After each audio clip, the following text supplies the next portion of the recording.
মুসা আলাইহিস সালাম আল্লাহকে বললেন, আল্লাহ আপনি আমাকে এমন একটা জিকির শিক্ষা দেন যে জিকিরটা দিয়ে আমি আপনাকে ডাকবো, আপনার কাছে চাইবো, এবং এটা আর কেউ জানবে না, আপনি আর আমি।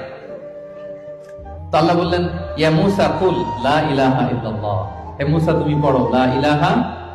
ইল্লাল্লাহ। মূসা আলাইহিস সালাম বললেন, ইয়া রাব্বি কুল্লু ইবাদিকা ইয়াকুলু হাদা, হে আল্লাহ আপনার সব বান্দাই তো এটাই পড়ে, লা ইলাহা ইল্লাল্লাহ তো সবাই জপে, সবাই পড়ে, আমি তো স্পেশাল কিছু চেয়েছিলাম, ইন্নামা উরিদু শাইআন তাখুসুনি বি, আমি এমন কিছু চেয়েছি যেটা স্পেশাল, এটা এই নামে আমি ডাকবো আর আপনি জানবেন, আর কেউ জানবে না, স্পেশাল একটা জিকির আমাকে শিক্ষা দিন। তখন আল্লাহ তাআলা বললেন, ইয়া মূসা লাউ তাদাউ লা ইলাহা ইল্লাল্লাহ ফি কাফফা, মূসা তুমি যদি লা ইলাহা ইল্লাল্লাহকে মিজানের এক পাল্লায় রাখো, ওয়া তাদাউস সামাওয়াতুস সাব'উ ওয়াল আরাদিন ফি কাফফা, আর সাত আকাশ আর সাত জমিন যদি আরেক পাল্লায় রাখো,